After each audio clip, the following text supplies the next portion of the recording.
రాష్ట్రంలో విద్యా వ్యవస్థను భ్రష్టు పట్టించడంలో అటు టీడీపీ కూటమి ఇటు జగన్ పార్టీ దొందే. పాఠశాల విద్యలో గతంలో కాంగ్రెస్ పాలనలో 3 రకాల పాఠశాలలు ఉన్నాయి. దాన్ని జగన్ ప్రభుత్వం 6 రకాల పాఠశాలలుగా చేసింది. అతని కంటే గనుడు ఆచంట మల్లన్న అన్నట్లు టీడీపీ కూటమి ప్రభుత్వం దాన్ని 9 రకాలు చేసింది. దీంతో అటు విద్యార్థులకు గందరగోళం, అటు వాళ్ళ తల్లిదండ్రులకు అయోమయం. రెండవ అంశం, పాఠశాల విద్యలో తెలుగు మాధ్యమాన్ని రద్దు చేస్తూ గతంలో జగన్ ప్రభుత్వం జీవో 85 జారీ చేసింది.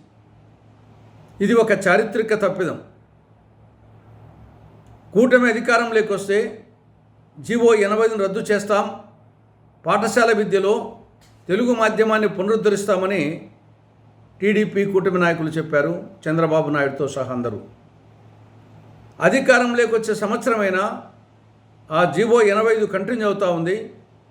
పాఠశాల విద్యలో తెలుగు మాధ్యమాన్ని పునరుద్ధరించలేదు. ప్రపంచంలో ఏ దేశంలో కూడా ఈ పరిస్థితి లేదు. మాతృభాషలో పాఠశాల విద్యను నిర్వహించని దేశం అంటూ లేదు. దేశంలో ఏ రాష్ట్రంలో ఈ పరిస్థితి లేదు. పాఠశాల విద్యలో మాతృభాషలో మాధ్యమం లేని రాష్ట్రం అంటూ లేదు.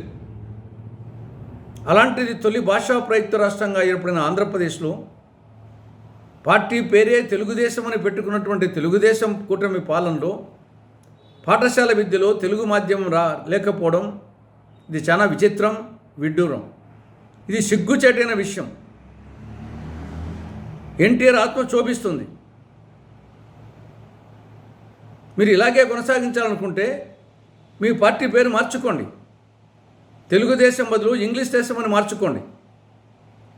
ఇక మూడవ అంశం, 10వ తరగతి జవాబు పత్రాల మూల్యాంకనం. ఇందులో కూటమి ప్రభుత్వం ఘోరంగా వైఫల్యం చెందింది.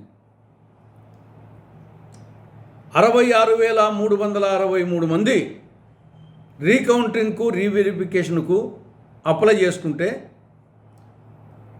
ఆ రీకౌంటింగ్ చేస్తే అందులో 11,175 మంది మార్కుల్లో మార్పు వచ్చింది, తేడా కనిపించింది. 11,175 మంది విద్యార్థుల్లో నెల్లూరు జిల్లాకు చెందిన రామిశెట్టి సాయి కుందన్ అనే విద్యార్థికి రీవాల్యుయేషన్కు ముందు థర్డ్ లాంగ్వేజ్లో 34 మార్కులు వస్తే రివాల్యుయేషన్ తర్వాత 93 మార్కులు వచ్చాయి. రివాల్యుయేషన్కు ముందు 34 మార్కులతో ఫెయిల్, రివాల్యుయేషన్ తర్వాత 93 మార్కులు. ఇది ఒక మచ్చు తునక. విద్యార్థి జీవితంలో 10వ తరగతి అనేది చాలా కీలకం, ఒక టర్నింగ్ పాయింట్, ఒక మైలురాయి. అటువంటి 10th క్లాస్ జవాబు పత్రాల మూల్యాంకనంలో కూటమి ప్రభుత్వం ఇంత నిర్లక్ష్యంగా వహించడం చాలా దారుణం, చాలా దురదృష్టకరం. ఏమాత్రం విద్యాశాఖ మంత్రికి పౌరుషం ఉంటే ఇమ్మీడియట్గా రాజీనామా చేయాలి, లేదా ముఖ్యమంత్రి విద్యాశాఖ మంత్రిని బర్తరఫ్ చేయాలి, లేకుంటే ఆయన శాఖన్నా మార్చాలి.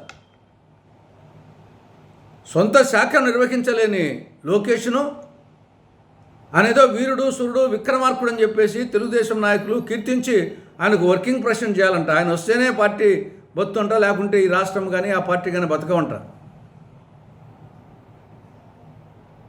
కాబట్టి ఓవరాల్గా కూటమి ప్రభుత్వము, విద్యాశాఖ మంత్రి అట్టర్ పెంజురైనారు. ఇప్పటికైనా విద్యాశాఖ మంత్రి రాజీనామా చేయాలి, లేకుంటే ముఖ్యమంత్రి ఆయన శాఖన్న మార్చాలి, ఆయన మంత్రివర్గం నుండి బర్తరఫ్ చేయాలి.